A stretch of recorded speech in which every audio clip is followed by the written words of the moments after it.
में कहां से शुरुआत हुई, ये थोड़ा हमें सभी को आप बताइए। पहले तो मैं फॉक्स भारत के सारी टीम का आभार भी व्यक्त करता हूं और धन्यवाद भी व्यक्त करता हूं। यहां आने के बाद कुछ वरिष्ठ लोगों को सुना, उनके अनुभव भी साझा किए, तो लगा कि राजनीति जो है ना, राजनीति में सेवा कोई आसान काम नहीं है, बहुत कठिन और कठोर काम है। अपने परिवार को, बच्चों को, कारोबार को, सब चीजों को छोड़कर आदमी पता नहीं किस धुन में सारा दिन जुटा रहता है। अरे कि मृत तृष्णा है, हिरण के अंदर खुद कस्तूरी होती है और वो सारा दिन भाग भाग कर उसकी खुशबू को ढूंढता रहता है। तो यहाँ आया, एक नई ऊर्जा मिली है। मैं स्वयं सेवक हूँ, 1980 से तो भारतीय जनता पार्टी का मैं संस्थापक सदस्य हूँ और संघ में प्रथम वर्ष भी हुई थी सेवन का। मैंने पंडित दीनदयाल उपाध्याय का एकात्म मानववाद पढ़ा। उन्होंने कहा था कि दरिद्रता से पीड़ित समाज के जो अंतिम छोर पर खड़ा व्यक्ति है, जिसे हम दरिद्र नारायण मानते हैं, उसके उत्थान के लिए हम सब मिलकर काम करेंगे तो निश्चित तौर पर राष्ट्रीय स्वयंसेवक संघ और भारतीय जनता पार्टी का जो संकल्प है, जो लक्ष्य है, वो जरूर पूरा होगा। और उसी को हमने जीवन में अपना आधार बनाया और उसी को हमने आत्मसात करके उस सफर पर निकले हैं। और पता नहीं मंजिल कहाँ है, और मंजिल की तलाश भी हर रोज रहती है। तो वर्षों से, पिछले करीब करीब 45 सालों से मेरे मित्र रात दिन बिना थके, बिना रुके, सारा दिन पार्टी का काम भी करते हैं और जन सेवा भी करते हैं। दोनों काम, दोनों काम करते हैं। इसलिए करते हैं कि इसमें आनंद की अनुभूति भी है। ये है मित्रों, जन सेवा की ये भावना परिवार से ही मिली या किसी को आपने देखा, उससे आपको प्रेरणा मिली, या कोई आपके आदर्श रहे हैं इसमें? मैंने एक्चुअली में क्या है कि इस देश के अंदर जितने क्रांतिकारी हुए सबकी जीवनियां पढ़ी। आज भी मेरे घर में लाइब्रेरी है, पिछले 40 सालों से एक पुस्तक रोज पढ़ता हूँ। ये मेरा नित्य का अभ्यास है। और मैंने करीब 7-8 हजार के करीब लेख लिखे हैं देश की पत्र पत्रिकाओं में। और 5-6 साल तक मैंने कार्टून भी बनाए, मैं कार्टूनिस्ट भी रहा हूँ, चित्रकार भी हूँ जी। तो वर्षों से एक ये काम कर रहे हैं। यही कह रहा हूं कि आप जो ये जन सेवा की भावना से जुड़े हैं, ये जन सेवा की जो भावना आपको परिवार से मिली है, ये भावना कि नहीं, मैंने जब वीर सावरकर को पढ़ा जी, तो मुझे लगा यार 3 भाई थे जिन्होंने पूरा जीवन इस देश के लिए कुर्बान कर दिया और उसके बाद आगे बढ़े। अटल जी को भी देखा और आज चलते चलते मोदी जी हैं, वसुंधरा जी हैं, मनोहर जी, बहुत लंबा। इस देश में बहुत ऐसे नेता रहे जो आपके महर्षि रहे, वो हमारे आदर्श बने, उनको हमने जीवन में आत्मसात करके उनको पढ़कर आगे बढ़े हैं। जन सेवा की भावना आपके अंदर रहे हैं, आरएसएस के आप एक सदस्य हैं और काफी सालों से, आपने बताया 45 सालों से आप ये कार्य कर रहे हैं। आज राजनीति का हिस्सा भी है, प्रत्यक्ष राजनीति का हिस्सा भी आज बन चुके हैं। अभी तक आपने जो काम किए हैं, जितने भी काम जन भावना के आपने किए हैं, जितने भी काम आपने राजनीतिक जीवन में अपने किए हैं, क्या आप अपने उन कामों से संतुष्ट हैं? और अगर कुछ बाकी रहा है तो क्या बाकी रहा है? देखो क्या होता है कि जो सेवा का काम है ना जी, ये तो सदियों से प्रत्येक युग में कोई ना कोई मानव करता रहता है, छोटा बड़ा उसका प्रारूप जरूर रहता है। तो सेवा का काम तो वर्षों से कर ही रहे हैं, अधूरा कुछ भी। ये लगता है इस देश में 3-4 काम होने चाहिए। आज बच्चे हैं, शिक्षा प्राप्त करते हैं, डिग्री है, पर योग्यता नहीं है, स्किल डेवलपमेंट नहीं है उनमें। क्योंकि बच्चा जब पढ़ जाता है और डिग्री लेकर घूमता है नौकरी की तलाश में, अगर स्किल डेवलपमेंट होगी तो नौकरी मांगने नहीं जाएगा, नौकरी देगा। उसके पास लोग नौकरी मांगने आएंगे। तो शिक्षा के साथ साथ स्किल डेवलपमेंट, आदमी को हाथ कौशल भी आना चाहिए। क्योंकि देश में मोदी जी प्रयास कर रहे हैं, ऐसी बात नहीं है, भारतीय जनता पार्टी के मैनिफेस्टो में भी है। क्योंकि 17 करोड़ 19 लाख रोजगार के अवसर नरेंद्र मोदी जी ने सर्जित किए पिछले करीब 10 सालों में जी। तो निश्चित तौर पर मैं जो सोचता हूं कि देश के युवा को अगर हम केवल शिक्षा देंगे किताबी, तो डिग्रियां हैं, मैं कहता हूं मैंने पीएचडी कर रखी है, बेरोजगार हूं। सिर्फ किताबी शिक्षा और सिर्फ डिग्रियों से ही काम कुछ नहीं होने वाला। आपने काफी लंबा राजनीतिक जीवन बिताया है, स्वयंसेवक के रूप में आप कार्य कर रहे हैं, 45 सालों का आपका अनुभव है और जो आगे भी अनवरत जारी रहेगा, मैं ऐसी उम्मीद करता हूं। लेकिन आज भी बहुत सी मूलभूत सुविधाओं से देश की जनता वंचित है। क्या लगता है आपको, उसके पीछे क्या कारण रहे होंगे और हमें क्या काम करने की जरूरत है? नहीं, मैं जो सोचता हूं, पिछले दिनों 3 कृषि सुधार कानून आए थे, मैंने उनका अध्ययन किया और मुझे लगा कि इस देश में पिछले 70 साल से किसान आत्महत्या कर रहा है, कर्ज से दबकर कर रहा है। सरकार ने फैसला किया, स्वामीनाथन आयोग की रिपोर्टों के अनुसार 3 कृषि सुधार कानून लाए। कुछ दलों को लगा कि कानून अगर लग जाएगा, लागू हो जाएगा, तो उनकी दुकानदारी बंद हो जाएगी, उनको अपने दफ्तरों को बंद करना पड़ेगा। तो उन्होंने ऐसा माहौल क्रिएट कर दिया देश के अंदर। पैसा बाहर से आया, सबको पता है। तो देश में अगर कोई अच्छा काम होता है तो उसको, जो लोग सत्ता से बाहर चले गए हैं, सत्ता से बाहर जनता ने उनको खदेड़ दिया है, वो चाहे सीए आया, अब जो वक्फ सुधार अधिनियम आया, कुछ ऐसी चीजें आई हैं, अच्छी चीजों को इस देश में कुछ लोग नियोजित ढंग से लागू नहीं होने देते और वातावरण ऐसा डेवलप करते हैं कि पता नहीं क्या हो जाएगा। आज जननायक के रूप में आप हमारे बीच में यहाँ पर मौजूद हैं और बहुत सी बातें जो है हम आपसे कर रहे हैं और बहुत सी बातें आप भी हमसे करने वाले हैं।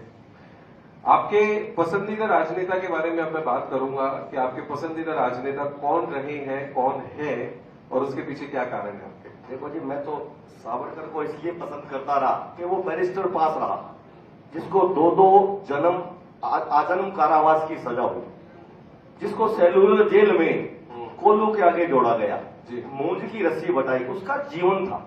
वो लोग इस देश में एक आदर्श रहे।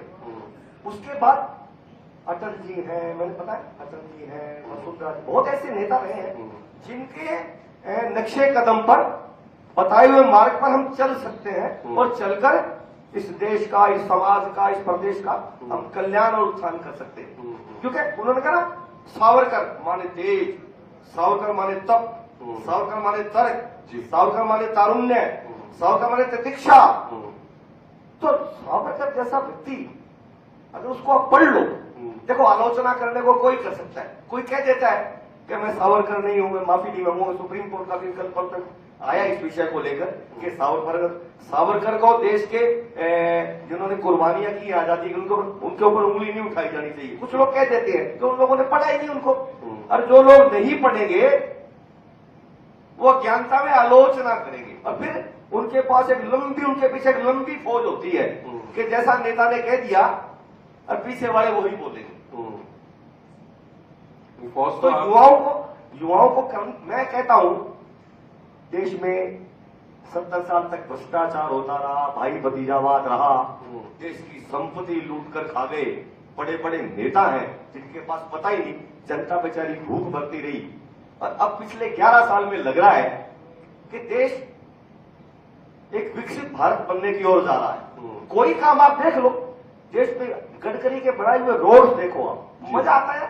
रोड पर चलते हैं, गिलास अगर डैशबोर्ड पर रख लो, गिलास ही नहीं हिलता, पानी नहीं हिलता उसके अंदर। अच्छा, कितना परिवर्तन हो गया सर। आपकी बात से मतलब 100% तो सहमत मैं अपने आप को नहीं कर सकता, लेकिन आपने एक बात कही कि भाई आलोचना करने वालों का एक नेता होता है, उसके पीछे फौज होती है। पर चूंकि आप जिस पार्टी को रिप्रेजेंट करते हैं, जी सर, फौज तो आपकी ज्यादा बड़ी है, तो आपकी फौज कैसे छोटी पड़ जाती है फिर?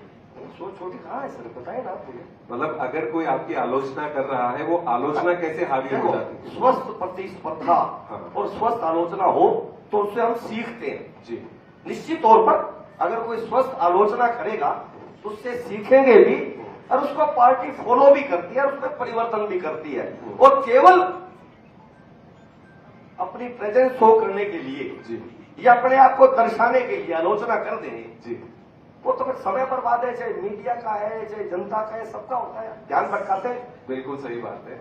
आप स्वयं सेवक के एक बहुत एक्टिव सदस्य हैं। मैं पर्सनली शेयर करना चाहूंगा सर। कि मेरे नाना जी भी स्वयं सेवक के सदस्य रहे और काफी वो लोगों को मोटिवेट करते थे और वरिष्ठ सदस्य वो रहे।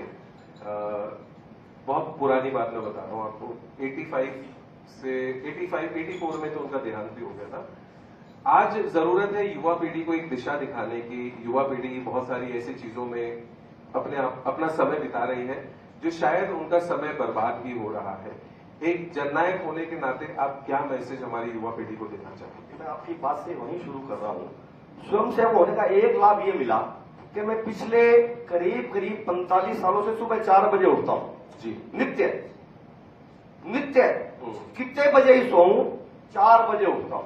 तो कुछ चीजें हमने ऐसी ठीक कर ली, समय पर उठना, घूमना, योग करना, पूजा पाठ करना, मंदिर जाना, वो कुछ चीजें संघ में हमें ये संस्कार मिले। बिल्कुल।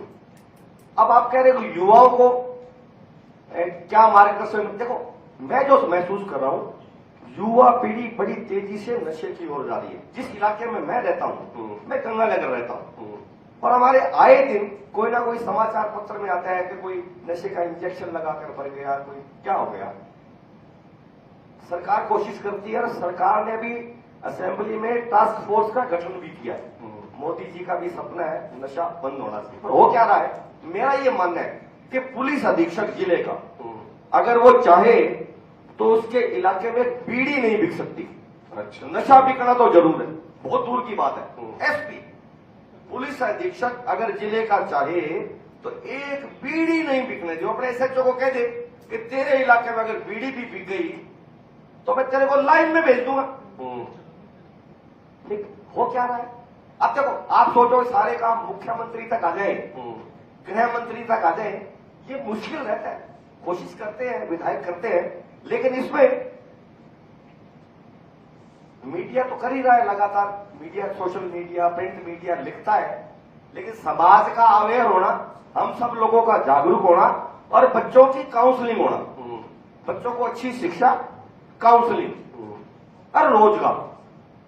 अगर किसी युवा को रोजगार मिल जाएगा और उसकी प्रॉपर काउंसलिंग होगी तो मेरे शायद वो नशे की तरफ नहीं जाएगा। बेरोजगार आदमी है, वो कहना कि तिकड़म करता है कि शाम को जुगाड़ करके कोई नशे का जुगाड़ करूं। तो इसके लिए सब मिलकर प्रयास कर रहे हैं सर। आप एक्सेप्ट कर रहे हैं कि अभी हमारे देश में रोजगार की, हमारे राज्य में रोजगार की बहुत ज्यादा जरूरत है? नहीं, ऐसा नहीं कह रहा हूं, ऐसा भी नहीं कह रहा हूं कि मैं कह रहा हूं भजनलाल सरकार है, उससे पहले वसुंधरा सरकार थी, फिर उस सब लोगों ने अपने अपने टाइम में बेरोजगारी दूर करने के प्रयास किए, बहुत प्रयास किए। आज भी सर, पर होता क्या है, युवाओं को अगर नशे से दूर रखना है तो मैं मेरे जिस मोहल्ले में रहता हूं या जिस एरिया में रहता हूं, वहां अगर मैं जागरूकता रखूंगा। अभी 14 अप्रैल को डॉक्टर अंबेडकर की जयंती का सर एक बस्ती में हम गए थे, संघ वालों ने उस बस्ती को अपने जिम्मे लिया है, एक बस्ती को, 3 ही छोटे को गोद ले लिया और उन्होंने तय किया कि 3 ही छोटी में नशा ना बिकने देंगे, आज जो कर रहे हैं उनकी काउंसलिंग करके ठीक करेंगे, चाहे उनको रोजगार दें, कुछ ही करें जी। तो एक तय कर लिया, एक टीम बन गई 15 लोगों की, ये 15 लोग इस एरिया में नशा नहीं बिकने भी देंगे। अगर ऐसा प्रयास राजस्थान के प्रत्येक जिले में, प्रत्येक तहसील में, प्रत्येक वार्ड में, अब हमने सोचे भी सारे काम सरकार करेगी, ये सारे काम प्रिंट मीडिया, सोशल मीडिया ये करेंगे, तो हाउ कैन पॉसिबल, मुश्किल है ना।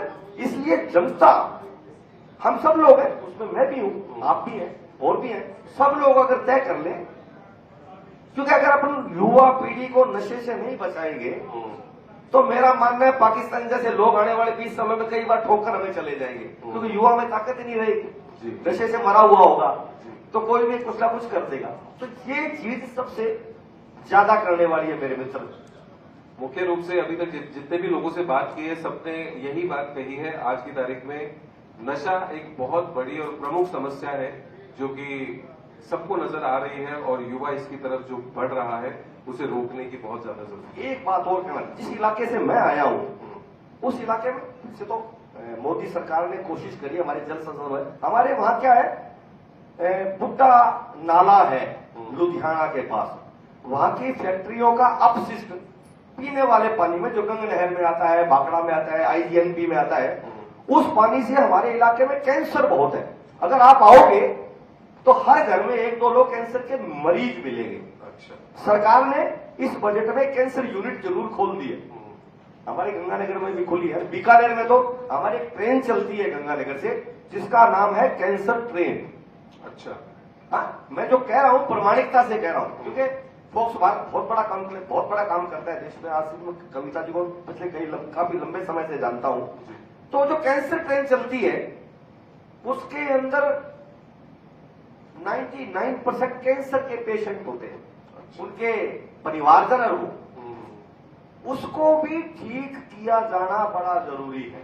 क्योंकि अगर मैं स्वस्थ नहीं रहूंगा तो आपके कार्यक्रम में नहीं आ पाता ना। बिल्कुल सही बात है। अगर देश का युवा स्वस्थ नहीं रहेगा तो बिल्कुल कुछ भी नहीं हो पाएगा। ये मेरे इलाके की बात मैंने आपके इस जननायक कार्यक्रम के माध्यम से कही। ऐसा नहीं है, हमारे विधायक भी कोशिश करते हैं, हमारे पूर्व सांसद निहाल संजीव ने भी प्रयास किया है, हमारी पार्टी के जिलाध्यक्ष जो भी है, मैं अभी हनुमानगढ़ के पूर्व जिलाध्यक्ष भी आए बैठे हैं, मेरे मित्र हैं, हम सब लोग मिलकर करते हैं। लेकिन वो पंजाब है ना, वो मानता ही नहीं यार।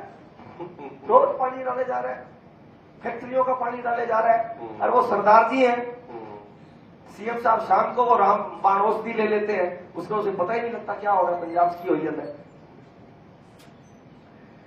चलिए राजकुमार जी, आपसे बातचीत करके काफी सारी जानकारी भी दुरुस्त हुई और आपने जो अपनी बात साझा की, अपने विचार साझा किए, उसके लिए फोकस भारत आपका बहुत बहुत धन्यवाद करता है आज के इस कार्यक्रम में पधारने के लिए और अपनी बात रखने के लिए। और जाते जाते ये बातचीत समाप्त करने से पहले एक चीज और मैं आपसे पूछना चाहूंगा कि निकट भविष्य में राजनीतिक जीवन में आप कहाँ अपने आप को देखते हैं? क्या कोई सपना आपने किसी पद को लेकर? तो आपने यार खुशी वाली बात सबसे पूछी, हाँ। भी आपको खुशी कब मिली? अच्छा। हमारी खुशी का तो आपने जिक्र ही नहीं किया यार, गलत ना, ऐसे थोड़ी काम चलेगा यार। आपकी खुशी का जिक्र भी कर लेते हैं। मैं खुश इसलिए हुआ, एक बार तो मैं अयोध्या, तो खुशी और गम जुड़े हुए होते हैं जी। आदमी को गम होता है, उसके बाद खुशी आती है, तभी आनंद आता है, ऐसे तो होता नहीं ना जी। मैं अयोध्या गया था, मेरे सामने शरद कोठारी बंधु, शरद और राम कोठारी बंधु मेरे सामने मारे थे, मेरे कमरे में थे 1990 में, कार सेवक के रूप में मुझे दूल्हा बनाकर लेके, तब मुझे खुशी भी था, गम भी था। लेकिन जब प्रभु श्री राम, गम किस बात का था? मेरे सामने मेरे साथ कमरे में ताश खेलते थे, उनको मेरे सामने शरद और राम कोठारी बंधुओं को गोली मार दी गई थी। अच्छा। मुलायम सिंह के याद में 1990 में 31 अक्टूबर को। अच्छा। अयोध्या में। अच्छा। मेरी आंखों के सामने सब दिल दहल गया था, दुख भी हुआ था। खुशी इस बात की है कि प्रभु श्री राम, मैं 90 और 92 की कार सेवा में दोनों बार गया हूं। उस ढांचे को ध्वस्त करने में चावल के दाने जितना मेरा भी योगदान है। तो मुझे खुशी इस बात की हुई कि प्रभु श्री राम जब अपने विग्रह सहित रामलला राम मंदिर में विराजे, तो दुनिया की सबसे बड़ी खुशी लगी मेरे को। इसलिए लगी कि इस जन्म में हमारा वो सपना सफल हो गया जो हमने 1990 में राम जन्मभूमि आंदोलन के कार सेवक के रूप में संजोया था। भी क्या कभी इस देश में राम मंदिर बनेगा और रामलला उसमें विराजमान होंगे? ये मोदी जी की बड़ी कृपा रही है, उसमें सुप्रीम कोर्ट का योगदान भी रहा है, राम भद्राचार्य जी का भी रहा है, जिन्होंने आंखें नहीं होते हुए भी कुछ दृष्टांत ऐसे दिए जिससे फैसला हो गया। तो खुशी ये रही, आपने पूछा इसलिए मैंने आपसे जबरदस्ती कहलवा दिया, है ना दादा? नहीं, ये तो आपका बड़प्पन है कि आपकी खुशी और आप खुद स्वयं जाहिर करना चाहें। अरे तो सबसे पूछ रहे थे दादा आप यार, ऐसे थोड़ी कहते हैं। तो आपसे भी खुशी अगर आप जाहिर करना चाहते हैं, आपका स्वागत है, उसके लिए कोई मना नहीं है। लेकिन आपने जो मेरा जो सवाल है उसको अभी साइडलाइन मैं अभी बताऊंगा क्या सवाल है। अब जाते जाते मैं आपसे वही पूछ रहा था कि निकट भविष्य में आप अपने राजनीतिक जीवन में अपने आप को कहाँ देखते हैं, क्या आपने सोच रहे हैं? मैंने रामचरित मानस पढ़ी है, वाल्मीकि रामायण पढ़ी है और गुरबानी भी पढ़ी है, श्री गुरु ग्रंथ साहब भी पढ़ा है जी। रामचरित मानस में आया है, वही है सोई जो राम रची राखा और को करू तर्क बढ़ाऊ शाखा। ये यहाँ पे आया हूँ तो राम जी की मर्जी से आया हूँ, तो मैं आ नहीं सकता, मेरा ऐसा मानना है। और गुरबाणी में आया कि करे करावे आपे आप और मानस के कुछ नहीं आता। जी। अब पता नहीं पता नहीं क्या है, जब से भजनलाल जी मुख्यमंत्री बने हैं तो हमारी भी आशाओं के पर लग गए। हमें लगता है ये लॉटरी कभी भी खुल सकती है। क्या आशा है? भजनलाल जी बहुत योग्य है, थोड़ा नेता है, थोड़ा पर खुल के लगता है यार ये बताइए, लॉटरी क्या खुल आशा सकती है आपकी? आशा क्या है, कुछ थोड़ा बताइए तो सही। आशा ऐसा है दादा, जनता की सेवा करना ही मेरी बात हो। हमने तो पंडित दीनदयाल जी का एकात्म मानववाद पढ़ा है जी। मैं तो गरीब बस्तियों में आज भी जाता हूँ जिनके घर चूल्हा नहीं जला, जिनके बच्चे शिक्षा से वंचित है, जिनको स्वास्थ्य सेवाओं का लाभ मिलना चाहिए, हम तो उनमें घूमकर आनंदित होते हैं। हमारी आशा की किरण तो वो है, हमने उन लोगों को लिए कुछ कर दिया, किसी को दवाई दिलवा दी, किसी को स्कूल की फीस माफ करवा दी, किसी को वस्त्र दिलवा दिए, किसी का चूल्हा जलवा दिया, तो ये सपना पूरा हो गया ना। बाकी तो कहा है ना, होइए सोई जो राम रची रखा। प्रभु श्री राम ने सोचा एमएलए बनना है तो जरूर बनेंगे, पक्का बनेंगे, कोई नहीं रोकेगा। और उसने कहा नहीं बनना तो सेवा कर रहे हैं दादा। चलिए, आनंद आ रहा है उसमें। आपकी बातों से आपके सपने का थोड़ा बहुत तो हमें आइडिया मिल ही गया कि आपने क्या सोच रखा है। हम आपको उसके लिए बहुत सारी शुभकामनाएं देते हैं और आपके लिए दुआ करते हैं कि भाई जो आपका सपना है जल्दी ही पार्टी उसको सुने, विचार करे और आपके सपने को पूरा करे। सोनी जी, आपका बहुत बहुत धन्यवाद, बहुत आनंद आया आपसे बातचीत आपकी करके। जीवा पर माँ सरस्वती बोल रही है, जो लास्ट में आपने बोला है ना, वो सरस्वती मैया का प्रभाव है। तो आपके सपने और आशाएं जरूर पूरे होंगे, ऐसा मुझे विश्वास है। आपके साथ बात करके मुझे भी बड़ा आनंद आया। बहुत बहुत धन्यवाद। Thank you sir. बहुत बहुत